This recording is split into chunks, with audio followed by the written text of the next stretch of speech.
Welcome to Squared Circle Film Breakdown. We kick off our coverage of the much anticipated KSI vs Dylan Dennis card with the fight that has a shot of stealing the show. MMA veteran Josh Bruckner versus TikTok alum and rising star Salt Papi. This matchup promises to be one of the most skilled bouts we've seen so far, with both fighters having years in the bank of fighting experience. So will the Salt Papi freight train keep rolling, or will Bruckner derail the show? Let's look at the film.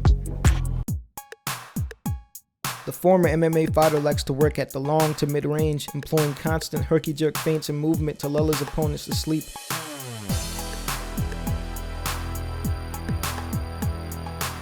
Upon his opponent opening up, he uses quick head movement to launch explosive combinations with great hand speed.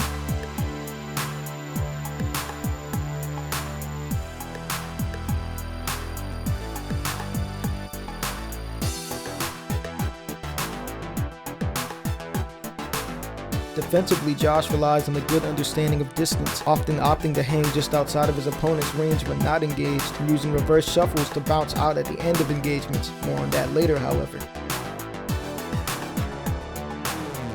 Josh also has decent defensive responsibility when throwing in combination, doing a good job of keeping his head off the line. He does, however, make some mistakes that can be taken advantage of. Firstly, Josh's stance is a bit too square. His shoulders are often parallel to one another. This is often an issue MMA fighters have when they transition to boxing, which favors a more bladed stance. The cons of this is his body is more available to the opponent, and he will have a harder time generating power, especially in the backhand, unless he winds up.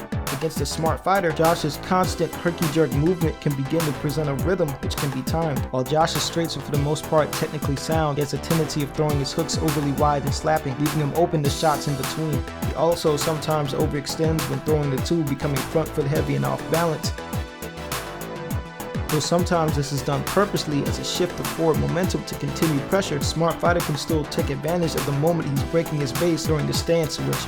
When throwing to the body, Josh sometimes doesn't change his level, leaving him dangerously open to counters. He also tends to back out in straight lines with his head on the line, sometimes with a long guard. This problem is exacerbated by the fact that it's Josh's go-to escape route. If you present the same opportunity over and over to a smart fighter, eventually it will be capitalized on. He can also over-rely on his athleticism when using the low guard and get caught with punches he thought he could avoid.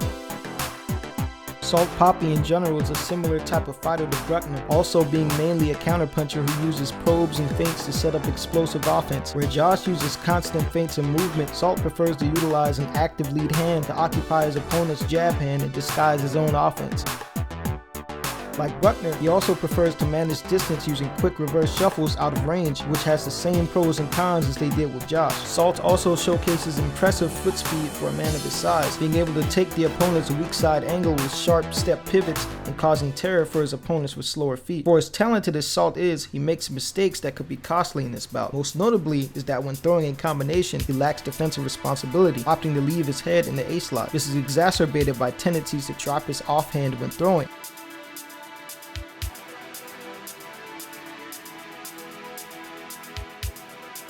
He also has a habit of advancing while stepping rear foot first, breaking his base and putting himself off balance while pressuring. When you bring your feet together and break your base, you are incapable of any real defense or offense due to not being in stance, leaving yourself vulnerable in that moment. Overall, the biggest tale of this fight will be how Bruckner handles the open stance. When an orthodox and a southpaw fighter meet, it is referred to as the open stance, as both their bodies are open to the ring. Orthodox versus orthodox or southpaw versus southpaw matchups are referred to as the closed stance, as both fighters' bodies close off one another. This is important as tactics that may work in a closed stance bout may be ineffective in the open stance, the main thing being the fight for lead foot positioning.